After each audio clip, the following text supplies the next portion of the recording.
Estás viendo El Centro, independiente y pluralista.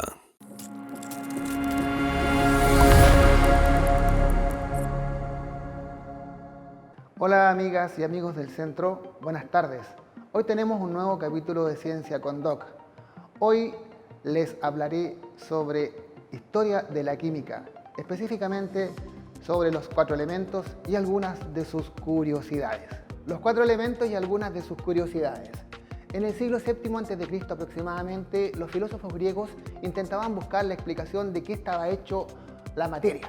Se llamaba esto el arché.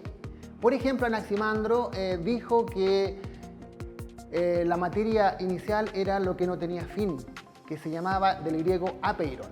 Posteriormente, Tales de Mileto sostuvo que era el agua el principio hacedor de todo lo que estaba en el universo. Por su parte, Anaxímenes habla del elemento aire, diciendo que a través del proceso llamado rarefacción, generaba el fuego y que la condensación generaba el viento, las nubes, el agua y la tierra. A su vez, Heráclito de Éfeso señalaba que el fuego era realmente el principio que hacía toda la materia. He ahí su símbolo, ese triángulo. Finalmente, Empédocles de Agrigento sostuvo que, ¿por qué no la unión de estos 4 elementos a la que él agregó la tierra? Por tanto, dijo, todo está hecho de la unión de estos 4 elementos. De esta forma, con Empédocles nace la llamada teoría de las 4 raíces, a las que posteriormente Aristóteles asume y llama teoría de los 4 elementos. Así, ¿no es cierto?, la salud, por ejemplo, consistía en un cierto equilibrio entre estos 4 elementos y lo contrario era el desequilibrio. Por tanto, la sede del conocimiento era la sangre y en ella se mezclaban de modo muy equilibrado y muy adecuado estos 4 elementos.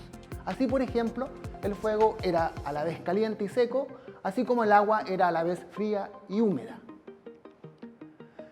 También hubo un aporte en China en donde se habló de los 5 elementos pero se excluye al aire y se incluye al metal y a la madera, sumándole obviamente al agua, al suelo y al aire. Si vemos ahora desde el punto de vista químico y atendemos a la clasificación de la materia, vamos a ver cómo se clasificaría químicamente cada uno de estos 4 elementos.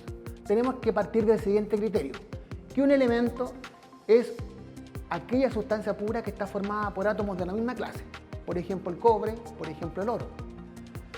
El compuesto, por su parte, sería una sustancia pura que está formada por átomos de distinta clase, como por ejemplo el cloruro de sodio, que es la sal común y corriente. Y a la vez, una mezcla sería una sustancia formada por la combinación de 2 o más compuestos, o también por la combinación de un elemento y un compuesto. Pregunta, ¿es la Tierra un elemento?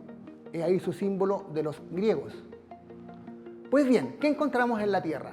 Los componentes del suelo se pueden dividir en sólidos, como por ejemplo minerales de silicatos, óxidos, hidróxidos, en componentes líquidos, formados por una disolución acuosa de sales minerales, como conteniendo iones sodio, potasio, nitrato, y también una amplia serie de sustancias orgánicas como el humus, y también algunos gases como el metano y como algún óxido de nitrógeno. Por lo tanto, tomando en cuenta esta clasificación, la Tierra sería una mezcla. Primer elemento de los griegos entonces que se nos va al suelo, por decirlo de alguna forma bien coloquial. Segundo, ¿será entonces quizá el agua un elemento? Pues bien, veamos químicamente qué es. La unidad básica del agua, su molécula, está constituida por 2 unidades, digámoslo así, de hidrógeno y un átomo de oxígeno. Por tanto, está formada por átomos de distinta clase. Eso significa que el agua es un compuesto, no es un elemento. Por lo tanto, ya nunca más deberíamos decir el agua, el vital elemento, pues es un compuesto. ¿Será entonces el aire un elemento? Es ahí el símbolo de los griegos, un triángulo con esa raya. Pues bien, veamos qué es el aire. Se denomina, cierto así, al conjunto de gases que rodea la atmósfera o que constituye la atmósfera terrestre. Y está formado, todos sabemos, cierto, por un buen porcentaje de nitrógeno, cerca de un 70% o más, un buen porcentaje de oxígeno, un 21%, y el resto, por ejemplo, lo constituye el dióxido de carbono y otros gases. Por lo tanto, si consideramos la clasificación química, las cosas así, diríamos que el aire es una mezcla. Por tanto, tercer elemento de los griegos que no es tal. Finalmente, si consideramos esta clasificación de la materia, preguntamos, ¿qué será el fuego? Pues bien, ¿no es cierto? El fuego, la palabra fuego viene del latín focus, ¿no es cierto? Y sería el calor y la luz producida por la combustión. Digamos que el fuego es físicamente la evidencia de cuando quemamos algo, de cuando quemamos un combustible, un trozo de carbón, un trozo de leña, un poco de gas, benzina, parafina, etc. Entonces, ¿cierto? Sería la manifestación visual de lo que es esa reacción o el producto que ocurre de esa reacción. Por tanto, por ejemplo, si quemamos el gas butano o el gas propano que está en el cilindro del gas doméstico en la casa, tenemos la siguiente fórmula. Esta sería la fórmula del propano, ¿cierto? Más el oxígeno, que es el componente esencial para que ocurra la combustión, y como producto obtenemos dióxido de carbono y agua si es que la combustión es completa, más la energía calórica, ¿no es cierto?, que se evidencia en esa llamarada. Por lo tanto, si atendemos a la clasificación de la materia, el fuego no es otra cosa más que una mezcla de gases, dióxido de carbono, más agua a alta temperatura. Así las cosas, el cuarto elemento, ¿cierto?, tampoco es tal. Por lo tanto, como digo, eso no corresponde, ya que la clasificación de la materia y del punto de vista químico dice otra cosa.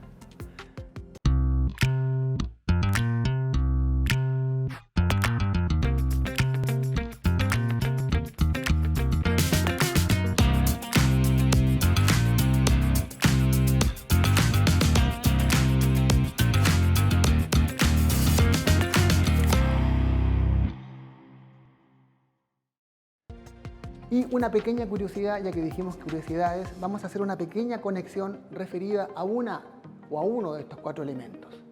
Más de algunos, ¿cierto?, en el lenguaje coloquial solemos escuchar que está denso el aire, que está pesado el aire. Con eso queremos dar a entender, ¿no es cierto?, de que se trata a lo mejor un grosor del aire, como que lo pudiéramos cortar con tijera, dicen algunos en lengua coloquial. Pues bien, veamos si es tal la densidad del aire. Para eso, miremos esta tabla, ¿no es cierto? Y vamos a ver cómo varía la cantidad de aire con la altura. Tenemos, ¿cierto?, a nivel del mar, 0 kilómetros, por ejemplo, a 5 kilómetros, a 10 kilómetros. Si comparamos, por ejemplo, qué cantidad de aire tenemos a la altura de crucero donde vuelan los vuelos comerciales, digamos unos 12 kilómetros, tenemos, ¿no es cierto?, que la presión atmosférica varía bastante desde 760 milímetros de mercurio hasta 170 milímetros de mercurio. ¿Y por qué esta razón? Porque el número de moléculas cambia, disminuye, ¿no es cierto?, respecto a la cantidad de moléculas de aire puro que tenemos a nivel del mar. Entonces, pensémoslo así. Si pudiéramos sacar a nivel del mar 1 litro de aire puro, es decir, 1000 mililitros, y lo pusiéramos en una balanza, nos daría aproximadamente un valor de 1,225 gramos. Eso significa que 1 litro de aire tiene esa masa, 1,225 gramos. Pues bien, tomamos nuevamente, ¿cierto?, estos referentes que dije, masa de 1 litro sería 1,225 gramos, cantidad de moléculas como un dato complementario, y si calculamos la densidad del aire a nivel del mar, tendríamos que dividir esta masa, 1,225, en el volumen, que sería 1 litro, es decir, 1000 mililitros. Si hacemos la división, fíjense el valor que nos da. 1,225 por 10 elevado a menos 3 gramos partido en ml. Eso implica una densidad muy baja, ¿no es cierto? Si la comparamos, por ejemplo, con el valor de la densidad del agua, que es 1 gramo partido en mililitros, esto es muy inferior. Por tanto, nunca más digamos que el aire es denso. Quizá deberíamos decir, ¿no es cierto?, que el aire es viscoso o que el aire es muy grueso. Muchas gracias, espero que hayan entendido la propuesta de hoy día. Pues bien, amigas y amigos del centro, espero que hayan entendido y hayan comprendido y disfrutado con lo que tuvimos para hoy día. No olviden que conversamos respecto a la teoría de las 4 raíces, inicialmente llamada así, posteriormente por Aristóteles llamada teoría de los 4 elementos, ¿no es cierto? De tal manera que comprendimos, creo, que ninguno de estos 4 elementos químicamente corresponde a tal definición. Finalmente, queremos dar las gracias, ¿cierto?, a la gentileza de la Facultad de Ciencias Básicas de la Universidad Católica del Maule, a sus programas de Pedagogía en Ciencias con Mención y sus programas de Magíster y Doctorado en Didáctica de las Ciencias Experimentales.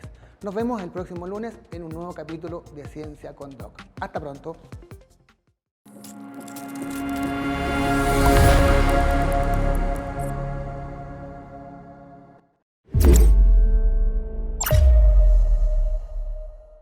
Este espacio es presentado por Talca Box, alimentación saludable. Visítanos en calle 3 Oriente, entre 1 Norte y 1 Sur, en la ciudad de Talca. Estudios Legales, especialistas en Derecho Laboral y Derecho Regulatorio de los Recursos Naturales. Visítanos en www.estudioslegales.cl o escríbenos a contacto@estudioslegales.cl. Inmobiliaria Los Bellotos. Construye tu biorefugio. Contáctanos al +569 5646 9076.